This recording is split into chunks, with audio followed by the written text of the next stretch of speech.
in the background and no one has to know about it, but you only have one screen, it's hard. You're also still in Google Docs. I don't know, you had mentioned you were going to download it, so I don't know if you want to. Yeah, the PowerPoint was formatted weird. It like came up dark.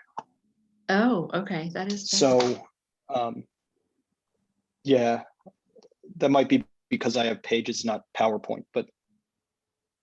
Okay, it's fine. I'm sure it will. It sounds like it's better, in fact, this way than the other. Mm-hmm.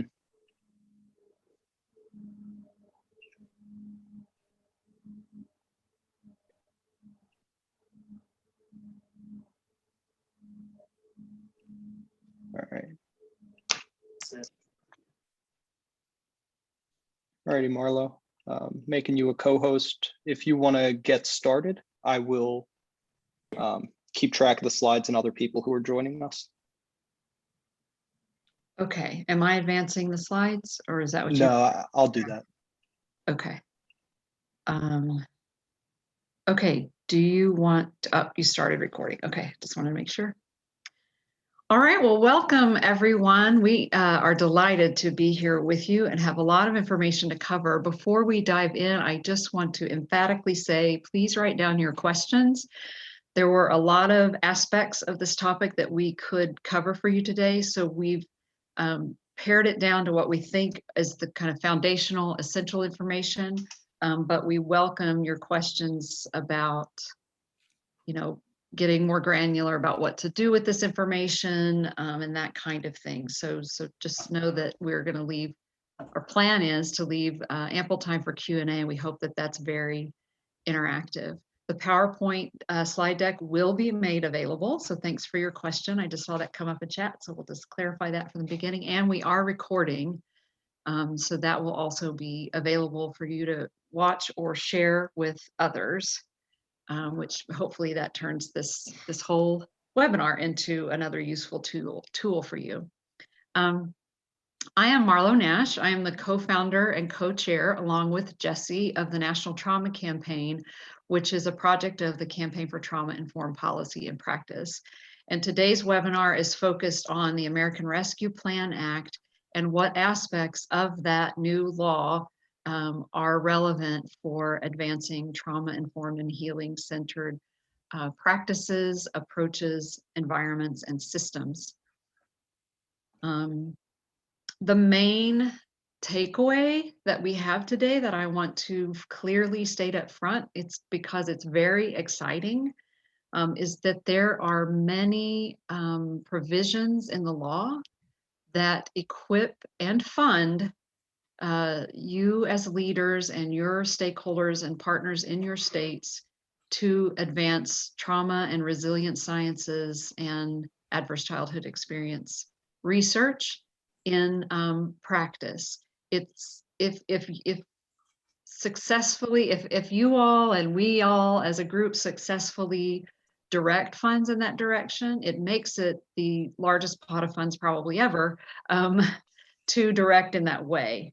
And the reason is that the American Rescue Plan Act mentions numerous times in different places for different provisions that the money can be spent on promoting mental health and preventing and addressing mental health issues. A key piece of information, we'll emphasize this as we go through, is that there's only one place in the whole law where it actually says trauma informed. So there's work to do to translate and help put more detail behind what it means to promote mental health and prevent and address mental health issues and considerations. So with that, I'm going to go ahead and start speaking from the slides, starting with the backdrop information. As we all know, and we are living, the COVID-19 pandemic is impacting physical, mental, social, and economic health, and pretty much every public system is not immune from some type of impact from the pandemic and the pandemic, what it takes to respond to this kind of pandemic. It also continues to lay bare structural and racial inequities that predate the pandemic, which makes all of that, in essence, part of the pandemic. The American Rescue Plan Act offers a number of different kinds of relief. It is a relief bill, and therefore everything in it has a relatively short term for enacting. So it's important to remember that, because it means that this is kind of a one-time opening to do some of the things that we'll talk about today. The different kinds of relief it offers, we've kind of organized categories just to help give you a quick understanding. One is direct relief. So like the child tax credit, the stimulus payments, child care assistance for essential workers, and other kinds of provisions in the law provide direct relief. And by that we mean that it goes directly out to the people who are eligible for it. There's no real opportunity for intervening for any kind of systems change or approach. It's pretty much automated. Then there are provisions for programs that address issues like housing, hunger, childcare, unemployment. And those also don't offer as much opportunity for intervening or offering an opportunity to make some kind of systems change, because they're sort of direct as well, the kinds of the specific programs. Now, we will suggest today that kind of wrapping around those programs, there may be opportunities for delivering them in trauma-informed ways. So there is a little bit of an opening there, but there's not specific money in the law that is attached to doing that. There are historic financing wins, and you may have heard about this in the news. So this bill cuts child poverty in half.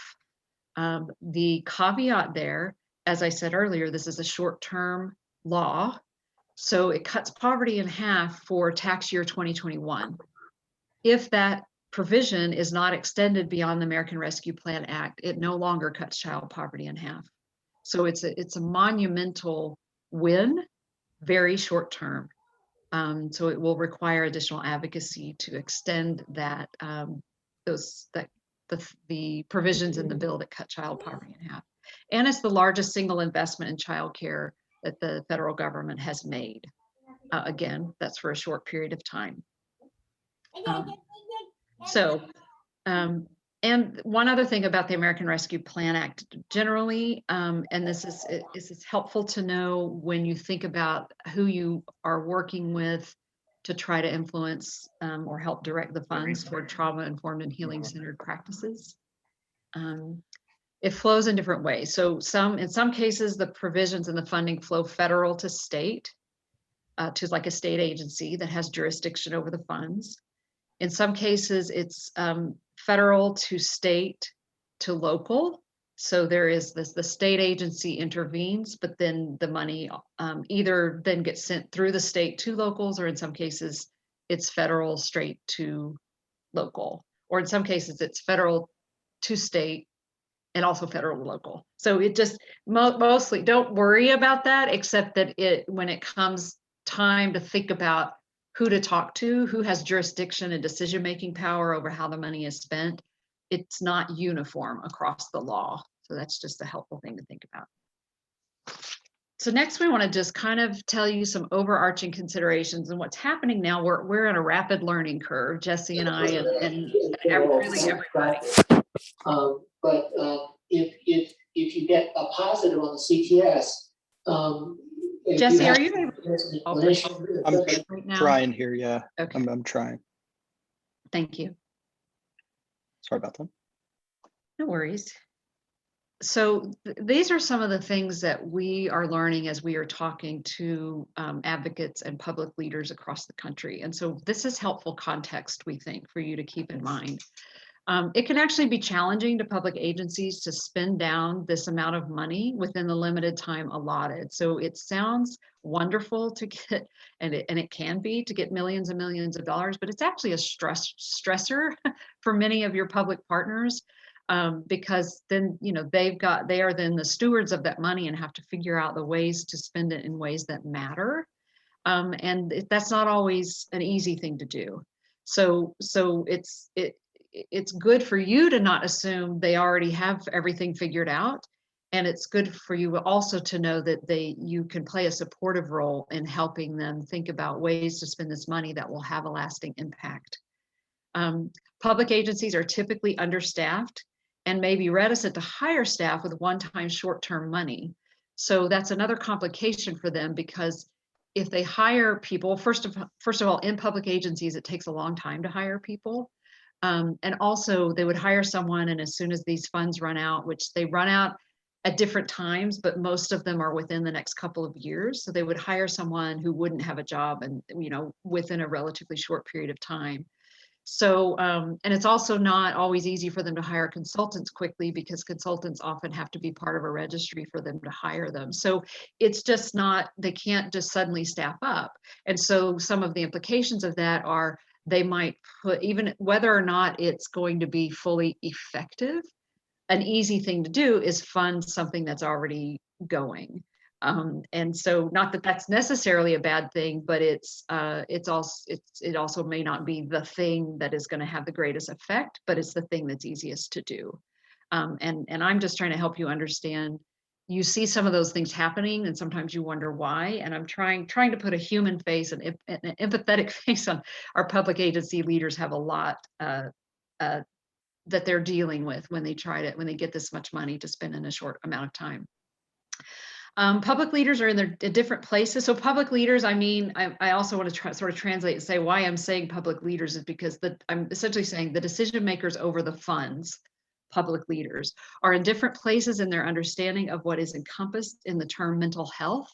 Yet that's the only term used in the American Rescue Plan Act, except in one place, and we'll address that in a minute. The way that these funds are described, the allowable uses for these funds are described in the law is about mental health. And it talks about, as I said earlier, promoting mental health, preventing and addressing mental health concerns or issues. And we all know that included in that is addressing the traumatic effects of the pandemic, and for many people, the traumatic effect of the pandemic on top of trauma they've already experienced. But a lot of times people, their mental model about what we mean by quote unquote addressing mental health is just treatment and counseling. So there's a real need to come in to that language used in the American Rescue Plan Act and structure that out, or fill in the holes around what it means to promote mental health and prevent and address mental health issues or concerns. And public programs are chronically underfunded. So many public leaders will already have a wish list of things they want to fund. So we put this in here to help you understand that when you go sit down with them, you may ask them to direct resources to trauma-informed and healing-centered approaches, which is what the very thing we're going to ask you to do and hopefully support you in doing successfully. But they may have lots of other things they already want to spend the money on. So it's still worth doing, because there's still an education component potentially, and they're still opening their eyes to the way, the value of instilling trauma-informed and healing-centered practices, approaches, programs, and systems and environments for long-term gain. In other words, using this one-time money for something that can be sustained beyond the use of the funds. Next slide. So advocacy opportunities, I've alluded to these, but now we'll just talk directly about them. So the provisions in the law provide many opportunities to work with state and local policymakers and key stakeholders to use the federal dollars to address trauma, the trauma of the pandemic, and also trauma generally. Because as you all know, when you create trauma-informed environments, trauma-sensitive, healing-centered systems, environments, and approaches, you are equipping the people in those settings to address any kind of trauma. So whether it's someone's showing the effects of trauma because of the pandemic, because of incidents that occurred during the pandemic, as we know, for example, domestic violence and child maltreatment is on the rise. That they're equipped to handle whatever has caused the trauma, they're equipped to handle trauma. So it has a wider effect as well. So again, I've said this several times, but it's the way the one-time funding in the American Rescue Plan Act can have sustainable long-term impact. So what we're encouraging to do and working to support you to do is to take 2 asks forward to one or all of the public leaders who are decision makers over how these funds get directed. And the first ask is to spend funding from the American Rescue Plan Act in support of trauma-sensitive, healing-centered approaches, programs, environments, and systems, and to make decisions and design and deliver interventions through a trauma-sensitive, healing-centered lens. That second point is useful when you think, for example, when I was saying earlier that some of the provisions in law are directed toward issues. So I will just take food insecurity as an example. The federal programs that pay for addressing food insecurity, like SNAP, like the school nutrition program, those programs are set up, they're delivered, they have distribution mechanisms, they have partners. All of that is already happening. So they don't have to do anything different to draw down those funds and achieve the goals of the money. But what you all know is that if every one of those settings was trained in how to deliver their services in a trauma-informed way, those are touch points where they're reaching people who have been traumatized. And so there's value in all of those systems becoming trauma-informed because they are touch points to the public. So none of those provisions in the law related to like food insecurity programs, as a case example, there's no language there that says they have to help prevent or address mental health issues or concerns like some of the other provisions have. But for you, if you're in a state where you're trying to make all systems trauma informed, that's another touch point. So it's ancillary, it's not as direct a fit, but we also wanted to suggest to you that it's an opportunity to go sit down and say, we've had a collective population level traumatic experience in this pandemic. So the more places and systems that we make trauma informed, equipped to be trauma informed, the more we can help re-regulate and help people just interact in a more supportive way that can help soothe trauma. So the last point, just as an encouraging word, the time to start is now, and there is still time. So the money has started flowing. Federal guidance on how the money can be spent has started going out. But I've heard every single day that we've been researching this over the last few weeks, I've heard of another public system that's still trying to figure out how to spend the money. And I just heard earlier this week about a state agency that just now submitted the way they wanted to spend the CARES Act money, because so much of the CARES Act money did not get spent in the deadline that was originally given, and the CARES Act was passed last March, that the federal government had to extend those deadlines. So, some of them are still trying to catch up from a year ago when money was available to them. So it's something to move on now, but it's also not something to feel like you're behind the curve already necessarily. Okay, next slide. So continuing on advocacy opportunities, and we'll go over these in a little more detail in just a moment, but there are buckets that allow for trauma-informed approaches, programs, environments, but again, under the header of mental health. But they are in K through 12 education and early childhood, in the physical, behavioral, mental health care systems, in child maltreatment prevention and emergency assistance, and in aid to state, local, and tribal governments. Next slide. So now we're going to go in just a little more detail with regard to state and local and tribal governments. Here is what we're imagining as the biggest play that to be made.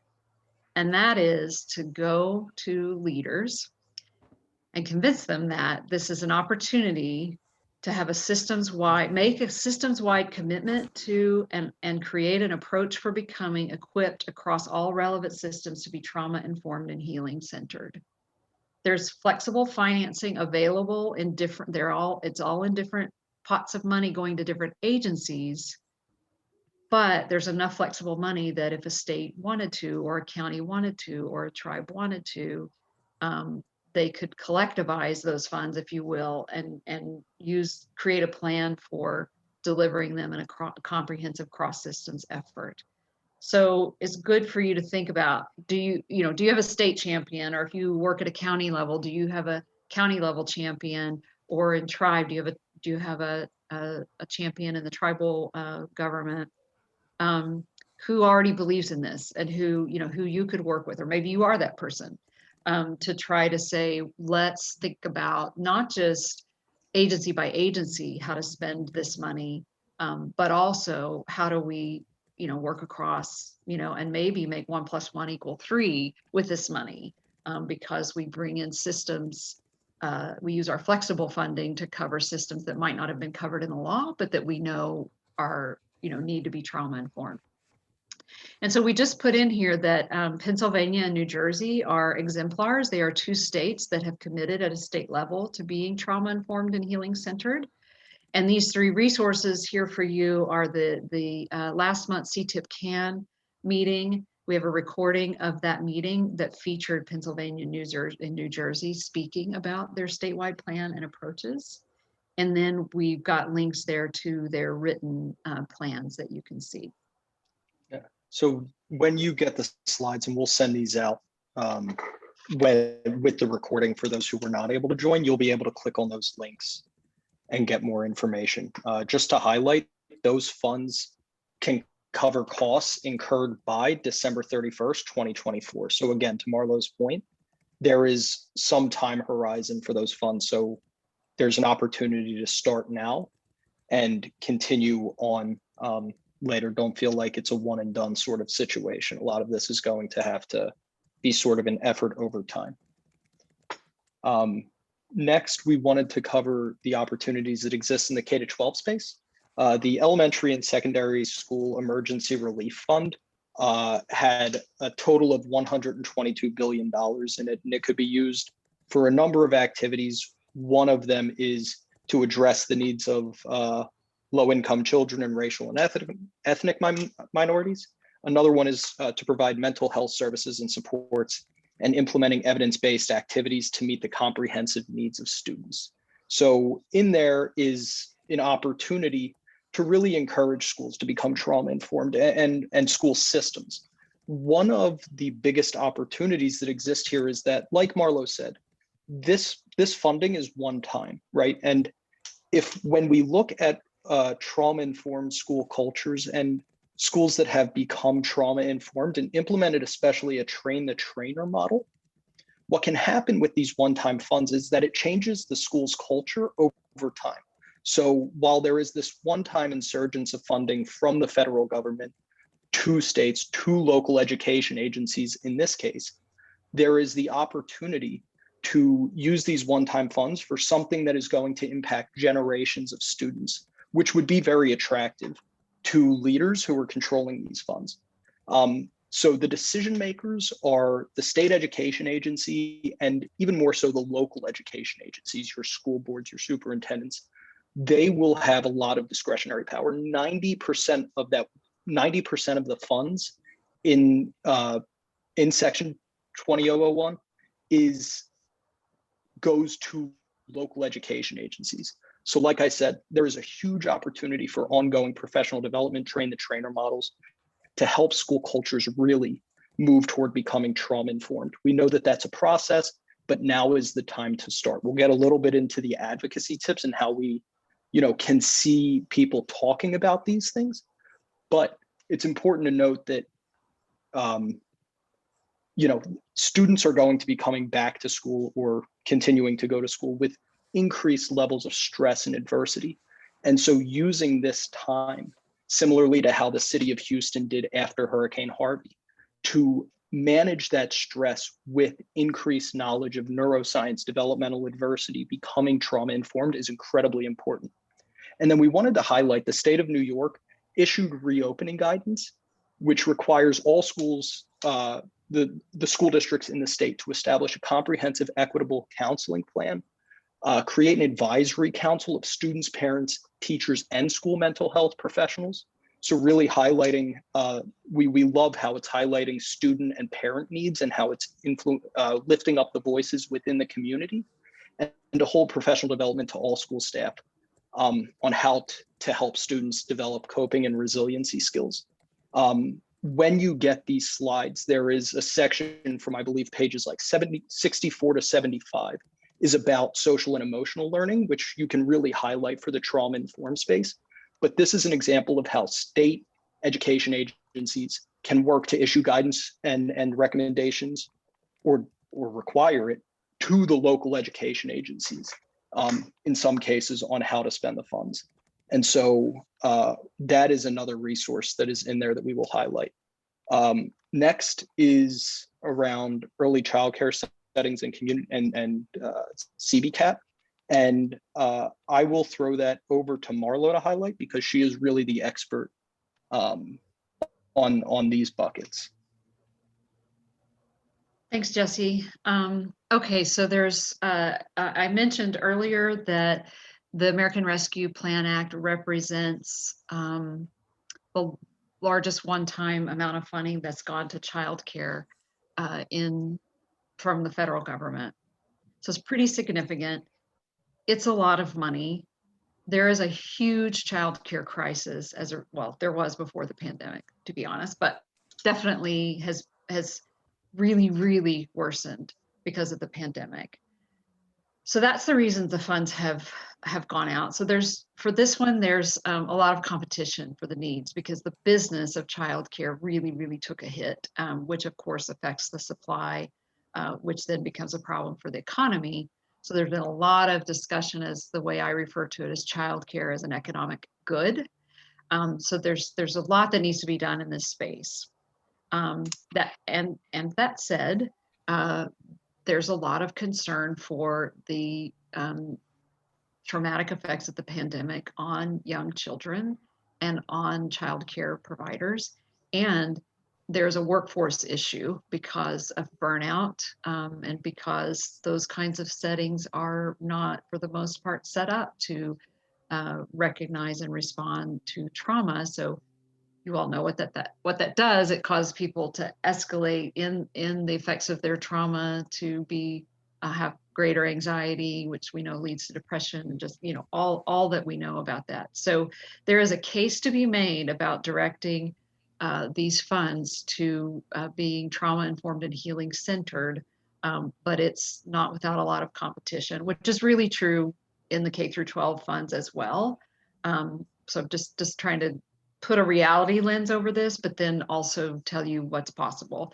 So the Child Care and Development Block Grant has offers some flexibility to your state Office of Child Care for the way they respond to all of this. So that's one place to start talking with them and talk about what's possible with that block grant. Then very specifically, and here's where there's a really clear intersection, the Child Care Stabilization Fund is a grant program. So money comes to the state Office of Child Care, and they are required to establish a sub-grant program where money would go to qualified child care providers. There are 6 allowable items for the child care providers to spend that grant money on. 5 of them are all business related. One of them, the 6th one, says they can spend money on addressing the mental health needs of the staff and children in their care. So that's the one that really attracted us first to this particular provision, because that phrase was in there, addressing the mental health needs of the staff and children. But that's also why I set up this section by saying there are competing demands that they're business related. So there's a really tremendous opportunity here, but not without a lot of considerations. So it's one we're working on at the federal level, which we can talk about more in a minute. So there's a lot of opportunity there, but the case has to be made for sure. And then the community-based child abuse prevention program, CBCAP, is part of the Child Abuse Prevention and Treatment Act, CAPTA. If you're familiar with that space, you've heard about CAPTA. And this prevention program has gotten an enormous boost in their funding from what they normally get historically. So it's an unprecedented amount of money going to this program. CBCAP offers flexible funds to grantees for the purpose of the primary prevention of child maltreatment. It's been chronically underfunded, so without a doubt, CBCAP leaders have a wish list of things they know they want to spend this money on.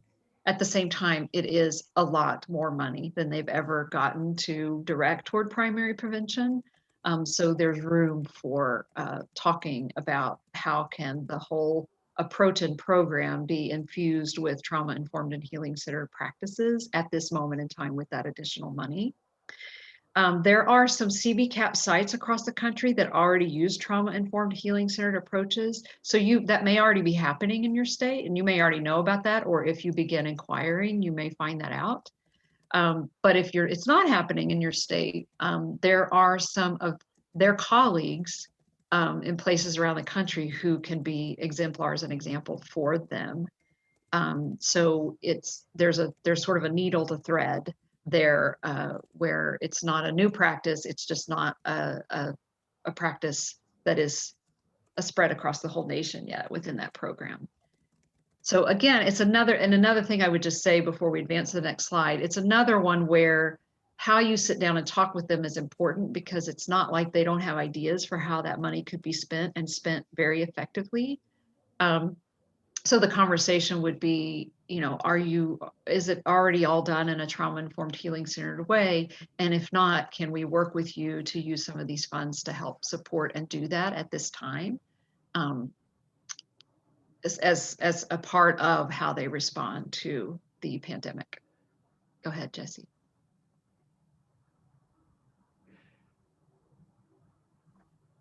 And then the next slide sort of covers several buckets. There's four big ones. So to start in the behavioral health care section, there are community mental health block grants and substance abuse block grants, each of which got $1.5 billion.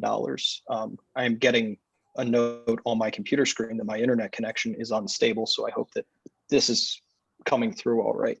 Both of these, fantastic. Both of these buckets of funding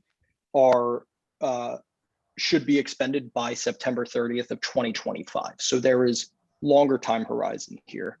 The money allocated to behavioral health and mental health care are through existing block grant programs. And this money could be used toward the systems becoming trauma-informed healing centered if they are not already. We know for a fact that many of them are not.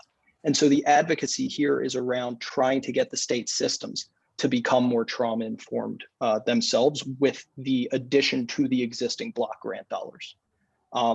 There is then sort of another category of funds for behavioral health and workforce education training, where $100 million is given that we would like to see used around increasing trauma-informed awareness in like higher education levels. Right? People who are studying social work, people who are studying psychology and other related fields should all have a baseline level of understanding as they enter the workforce around psychological principles, neuroscience, really near sciences, right? Neuroscience, epigenetics, ACEs, and resilience sciences, and the principles of trauma-informed care. So that way, when they enter the workforce, we are building a trauma-informed workforce, and that bucket of funding can be used for that. There are three buckets of funding that sort of all go toward the mental health needs of healthcare workers specifically. And we know that during the pandemic, they have experienced a tremendous amount of secondary and vicarious trauma through the amount, just the allostatic load of having to deal with this pandemic on the front lines has been overwhelming, not to mention any specific traumas that they themselves may have been dealing with. We know that there have been increased accounts of substance use in the healthcare profession. There have been some suicides documented. And so there are specific funds that are for these programs in this bucket of funding. We also want to make sure that as healthcare workers continue going to work, there is trauma-informed environments that are created in the workspace. So that way there are, primary, secondary prevention efforts in the healthcare system itself to support healthcare workers as we continue to work through the pandemic, hopefully soon emerge from the pandemic. And then again, like we talked about with schools, sort of keep those cultures in place moving forward. And there is an opportunity in these funds to advocate around that. We do need to learn more about who is getting these funds. I will say, I think that we could advocate to healthcare systems, and we will continue to learn more and inform you as we learn more about where the funds are going. But again, our best guess is that it would be to the healthcare systems in particular. And then there's this provision toward the end of the American Rescue Plan Act that enables states to implement mobile crisis teams and mobile crisis intervention service teams, where 85% of the funds can be billed to Medicaid. And so states are able to, at a very subsidized rate, implement these mobile crisis intervention service teams. And there is a small amount of money, I believe that it's $15 million for states to actually begin to plan the implementation of these mobile crisis intervention service teams. Before I go to the next slide, Marlo, is there anything that you wanted to add or amend to any of those buckets? I think just the one, and forgive me if you said this, but the mobile crisis teams will be funded at 85% FMAP from Medicaid. So they're very interesting to states because that means at 85% FMAP that the federal government would pay for those 85% of the cost of those teams. So there's a lot of buzz around that we're not as connected to right now. But if you were to go reach out to your Medicaid agency in your state to talk to them about it, I think you'd probably learn a lot about what they're working on, that because it's an exciting opportunity there. Thanks. So those are really the actionable buckets of funding that we really wanted to highlight. While there are more, we don't want to overwhelm people and recognize that there are all of these opportunities. The next few slides, certainly this one, is really around how do we advocate when we're discussing these topics with leaders. And I don't know how many people have ever seen the TED Talk by Simon Sinek, where he discusses his theory of the golden circle. It is what I like to use that he claims differentiates effective communicators and leaders from the rest of the population. And so when we're advocating for trauma-informed supports, resilience-focused supports, healing-centered practices, environments, approaches, settings, we want to make sure that we are getting to the heart of the issue first. So often what people do is they talk about what is needed, right? What are the programs that we could implement? That's all good and valuable, and we will get there. But what we need to do is really get to the heart of the issue, especially during the pandemic. Before the pandemic, it was incredibly relevant. During the pandemic, as we've said, there is increased levels of adversity and stress and trauma that people are experiencing across the population. And so why? Why are these programs, approaches, environments, and systems so important to implement is where we're going to want to start. I'll get to an example of this in a second, but what is so cool about this, and Simon Sinek talks about this in his TED Talk, is that it corresponds with how the brain itself is actually set up, right? So frequently that what is the neocortex, that executive function, and it's the rational thinking brain. But what drives people's decisions, when we're talking to people who are holding the purse strings and control where the money goes, where we need to get to is, in addition to their brain, we need to get to their heart. And the limbic brain, that emotional brain, that deeper brain, is where that why exists. And so the why, as I said, is that there is increased stress and adversity. And there are a lot of people in a lot of pain right now, even if they haven't been physically impacted by the pandemic necessarily, meaning whether or not they got COVID. There is tremendous loss. There is tremendous fear in the world right now. And so to coordinate systems in a way that reaches people's deep needs, that meets people's deeper needs and begins to work toward a world in which we are not simply treating problems once they bubble up, but we are preventing those problems from ever rising to the level of treatment per se. That is why implementing trauma-informed, resilience-focused, healing-centered approaches, practices, environments, and systems is so, so important. One thing that I would like to highlight, and if anybody hasn't read this, the Framework Institute came out with a report on reframing childhood adversity and promoting upstream approaches. That is linked in this PowerPoint. So if you haven't read it yet, you can search it online, or when we send this out, you can get a link to that report. But it talks about 6 framing recommendations, such as we all have a stake in this matter. We want to frame things positively, which I did not do a good job of right there. So in addition to the pain of the why, probably before we get to the pain, according to the Framing Institute, we want to really talk about the hope that exists, right? Systems don't have to function this way. We can operate in a way that promotes resiliency, that increases people's connectiveness and keeps people healthy and well and functioning in their cortex, in that executive functioning part of their brain that's effective for students, that's effective for employees, that's effective for people throughout the world, and we can keep people well. So we want to really highlight that.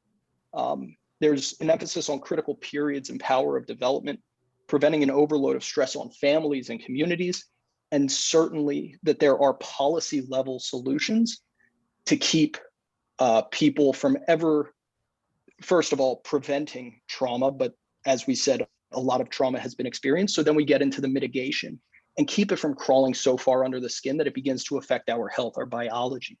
The how, the process, is a lot of what we talked about on those previous slides. What are the programs that we can implement to get people to a place that they are, that systems are functioning well enough that people feel supported?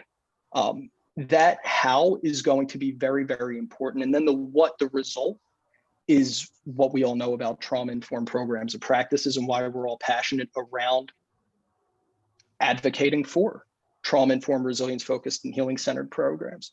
The result is that we will see, on the education side, we see reduced burnout in teachers and reduced teacher turnover. We see fewer suspensions and expulsions, higher graduation rates. And we could go into each of those buckets, but it promotes well-being, it promotes positive outcomes. I always talk about my favorite hashtag in the world and acronyms is hope is near, healthy outcomes from positive experiences, neuroscience, epigenetics, ACEs, and resilience. That hope, the healthy outcomes, are the result of the implementation of these programs, approaches, policies, environments, and systems. This slide highlights where we want to get to a more systemic approach to supporting people. And that's why it's so important to advocate around the American Rescue Plan Act dollars. Marlo and I were talking earlier, and with the pandemic, it is very difficult to reach primary prevention because so much stress, violence, adversity, and trauma has already occurred, right? We are in that secondary prevention bucket a little bit already. But as I said about the education system, when I was talking about how we can leverage the elementary, secondary school funds, when we implement these secondary prevention efforts, when we change cultures, as we emerge from the pandemic and hopefully get into a better normal, we have implemented systems that are inherently based in that primary prevention effort. So often what we see is that to get the mental health care, to reach a mental health counselor, you need to be acting out. There needs to be a problem. We reach fewer people because we wait until systemically, we reach the point where people are acting out and overly stressed, and that's when they get support.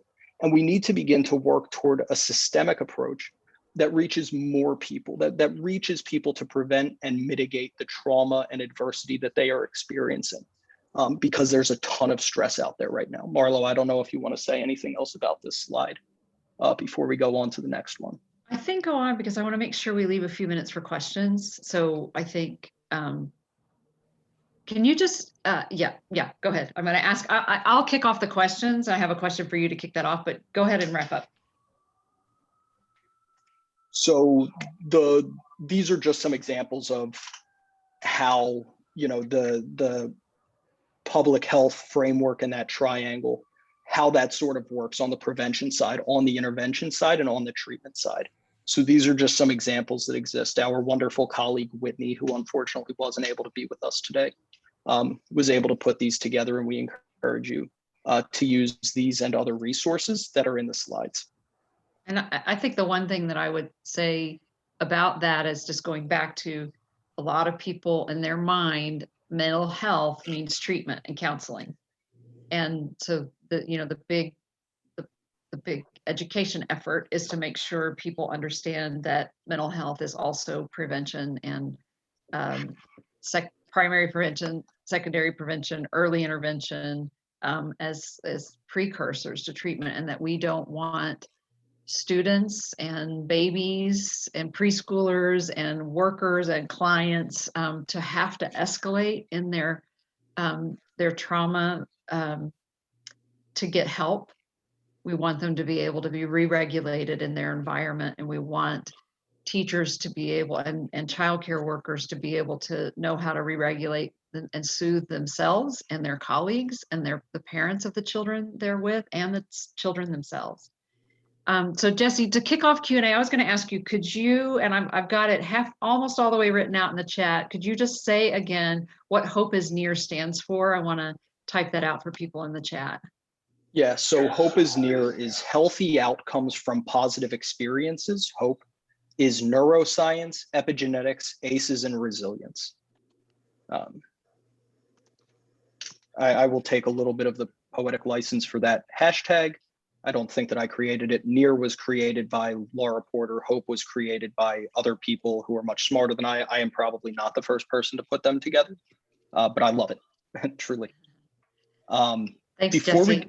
Yeah, thank you. Before we get to other questions, because I'm going to kick off the PowerPoint so that way I can see people, I just wanted to highlight that when you go through the resources here, in the following pages, following that resources section, so we have the Frameworks Institute, CTIP summary of the American Rescue Plan Act, the Simon Sinek TED Talk here. We have a number of infographics that you can use for visual learners. It might help you, it might help others to leave it behind.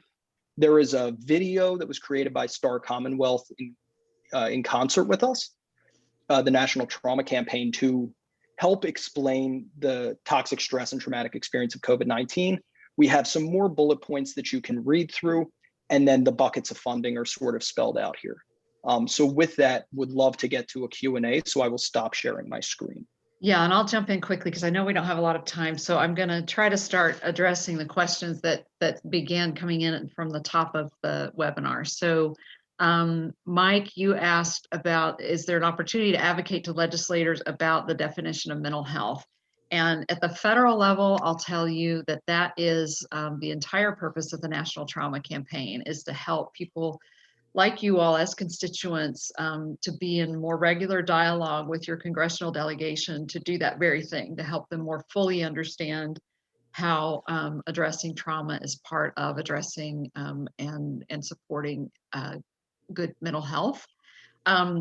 With regard to the American Rescue Plan Act, we are actively trying to connect with members in the administration to ask them to issue guidance that essentially does that helps expand the definition of mental health and say, you know, these are the kinds of things that these funds can be spent on. We don't know yet if we will be successful, but if we are, the effect of federal guidance is that the public agency who has jurisdiction over the funding, you know, reads what the feds tell them they can spend the money on. And so what it will do, it won't necessarily make them spend the money on it, because they're flexible funds, and the state and whoever has jurisdiction over the funds in the state gets to make the decisions.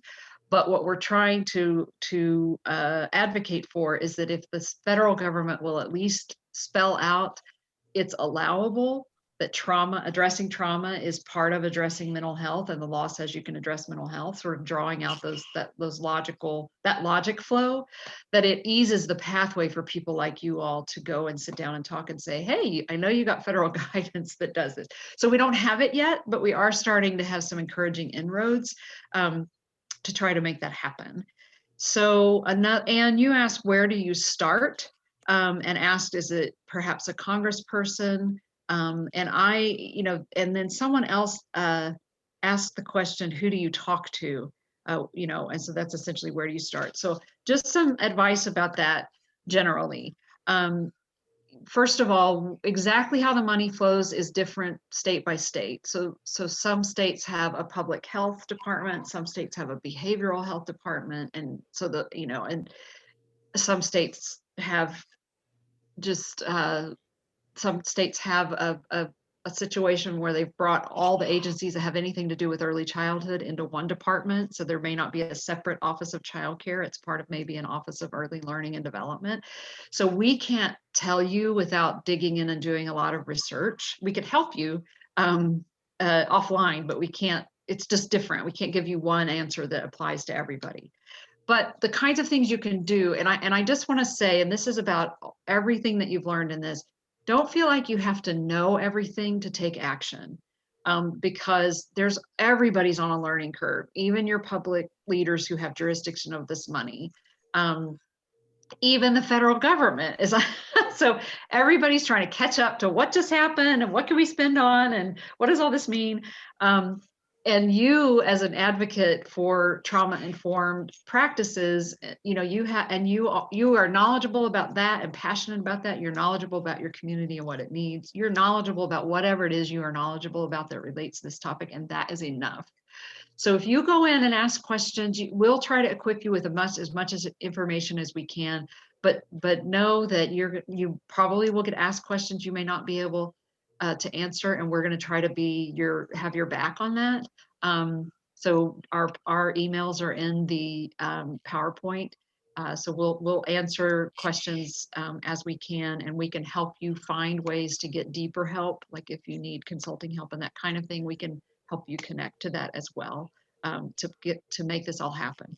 But start with conversations. And if you don't know who to talk to, like who has jurisdiction on the money, you can go and ask. Any public agency partner you have will likely know. So if you're at the county level and you're working with your county early childhood person or school person, you could start with them and say, what do you know about how this money is flowing in our state? And then they might be able to help you map. You can certainly, as a constituent, anytime ask as a constituent service, any of your elected officials at any level of government to help you understand how the money is flowing and who you need to talk to. So those are a couple of places to start. If you have a known champion in the state, in the state government, whatever department they're in, have this conversation with them, because even they may not be thinking cross systems, cross collaboration about this. So, you can bring this message to them, and they can certainly help you navigate and find the money. Your congressional office could be, as a constituent service, a staffer might take this question and help you out with that. So that's another place. So just be creative, but those are some ideas.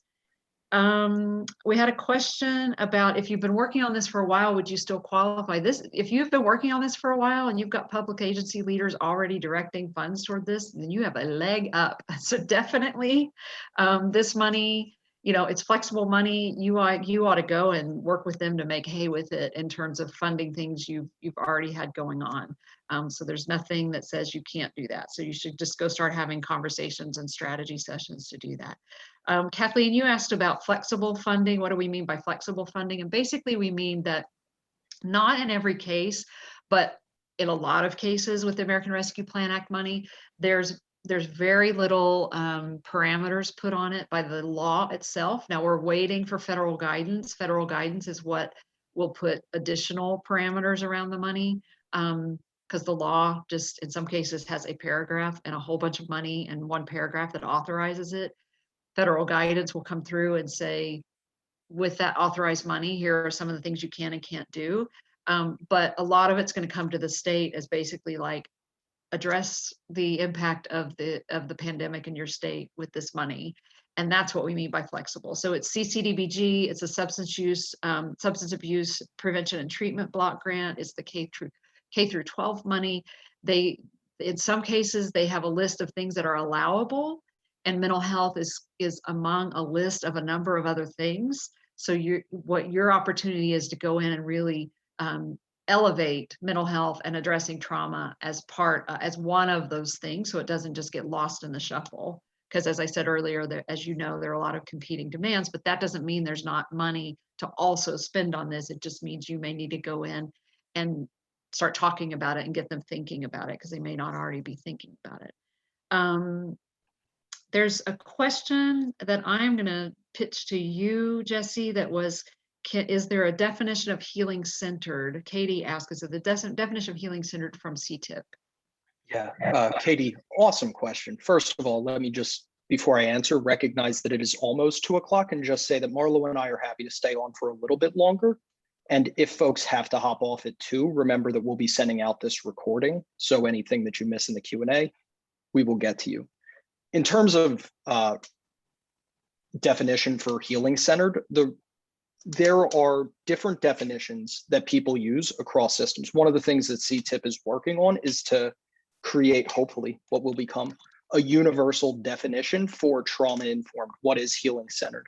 That doesn't necessarily exist yet. What exists seems to be principles that are shared across systems. That's why so frequently when Marlo and I and others talk about this, we will use we use trauma-informed, resilience-focused, healing-centered, because a lot of people use the same words or different words for the same meaning, or the same words for different and mean different things.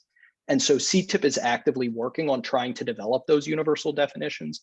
I wish that I had a better answer than a non-answer, but that's just the truth of the matter right now. Hopefully in a webinar that's soon enough, we will have a better answer for that. We can do a whole webinar on universal definitions. And then, Marlo, I saw one other question, which I don't know if you got to as I was scrolling through the questions, so tell me if you did. But there's a question about what agency will have control of the mobile crisis teams. Did you touch on that? In states? I answered in the chat, and basically I said, we don't know for certain, but if you started with your Office of Medicaid, that would be a good place to start. At least to raise the question and ask them, and they may know. If they're not working on it, they may know how to direct you. Thank you. So those were all the questions that we saw in the chat. If we missed one, or if there are others from folks, does anybody have any questions that we didn't answer? Any comments or feedback as well would be welcome. I have a question and a statement, Jesse. Throw them both out, James. Okay, first thing, when I saw hope is near, I thought that was just somebody saying hope is near. Can you email me like the meaning of that hope is near thing? Absolutely, I'll send you an email right after this webinar. All right, thank you. That's for one. And for two, I knew you were going to be able to help me, and you did. You totally elevated my mind to a different level.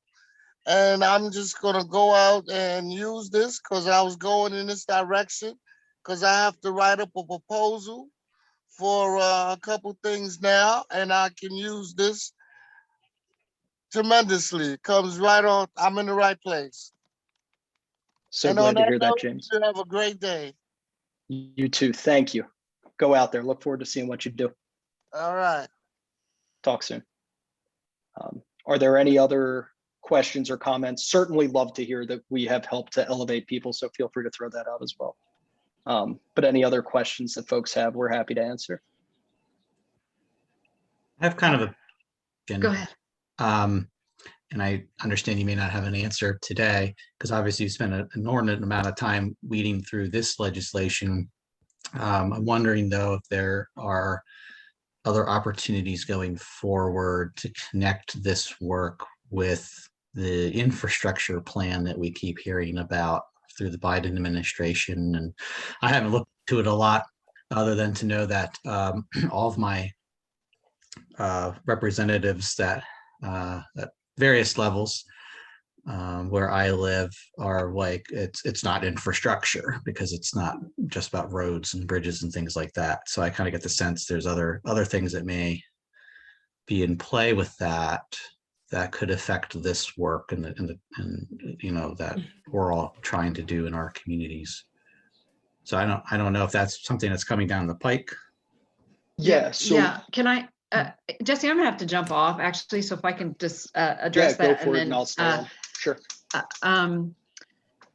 We have not mapped it yet. So like specifically, we can't answer the question yet, but I will conceptually say a couple of things. So one is using the opportunity now with the American Rescue Plan Act to educate and hopefully be successful in getting some of these funds directed in the way that we've talked about for the last hour, is, you know, that's a great, it's almost like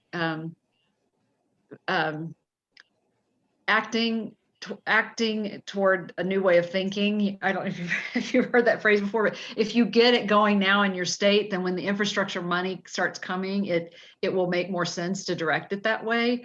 But things like the infrastructure and the American Family Plan, that those things that are coming out from the president and vice president right now, you know, in sustaining the child tax credit, continuing the trying to get much closer to adequate funding for child care. I mean, those things are going to be an infrastructure, and as you know, what we believe in this, from what we've shared with you in this webinars, those things are linked. And so I think it may be somewhat like the American Rescue Plan Act, where there's money that's available, but you would have to work locally to draw those connections. And if you start now, you will have laid that great groundwork.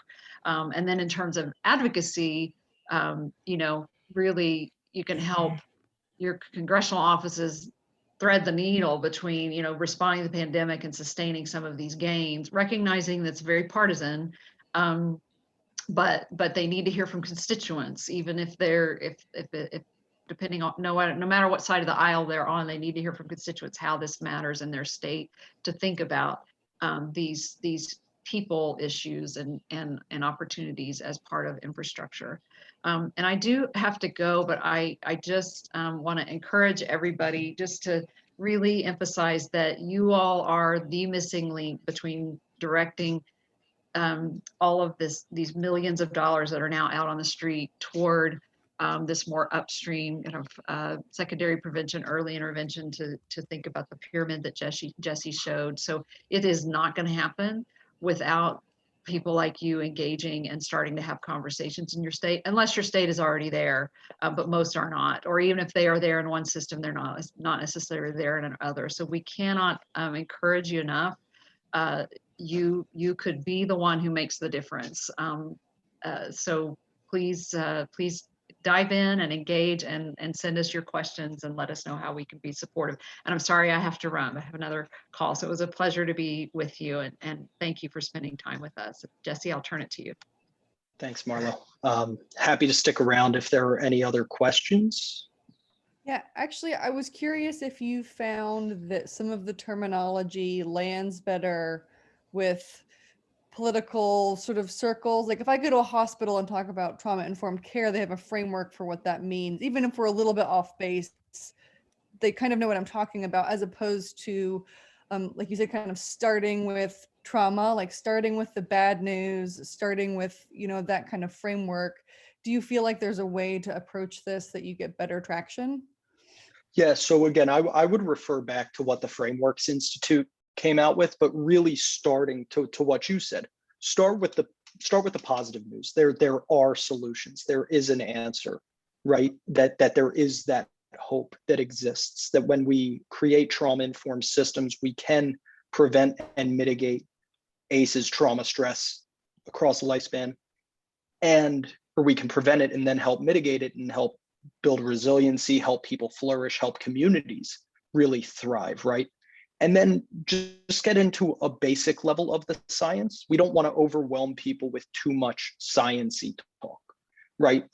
We all know the neuroscience, like you said, that when we work with a hospital system, there's probably, even if they're not trauma informed, they at least know how the brain works. So when we have those conversations about cortisol and the neocortex versus the limbic system, there is a framework and a mental model that lands with. That's not necessarily true with if we go to politicians, legislators, but there is still that understanding that, especially now following the pandemic, where everybody has a baseline level of stress with this invisible virus that we, for a long time, we didn't know what was going to happen or how long it was going to last. We're now hopeful.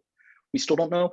There is a baseline understanding of stress impacts behavior and health over the long run. Stress can get under our skin and really over time impact a lot of people, right? And it can be that basic to still make an impact. And just again, I would highlight starting with why this is so important before getting to what the approaches are. And it's going to be different for everybody. So, I would just try to keep it as simple in the science as possible when talking to a legislator, and let them open more doors with their own questions if they want to. For sure. And then maybe starting with that healing centered terminology, just in that spirit. I'm a Simon Sinek fan myself, so I do love that TED Talk. Absolutely. Thank you. Any other thoughts, questions? Also open to feedback as we will continue to work on this presentation. Well, hearing none, I want to thank you all, this group in particular, for sticking around 10 minutes extra, for joining us, being interested, being advocates on the ground. Like Marlo said, we are only as strong as the group around us, right? I continue to say that the squeaky wheel gets the grease, and we all need to squeak collectively, so that way we're louder. That's our jobs here. We will be following up as well, in addition to immediately giving you the slides, giving you this recording so that you can rewatch and share with others. We are also developing advocacy talking points, one-pagers, to help to explain sort of the process. And we hope to have that out probably by next Tuesday. But we will continue to work on those. And if you have any ideas, feel free to reach out to Marlo and I. Our emails are on the presentation slides. It's jesse@traumacampaign.org and marlo@traumacampaign.org. Thank you so much for all you do. Stay well, and we will see you again soon. Appreciate you all.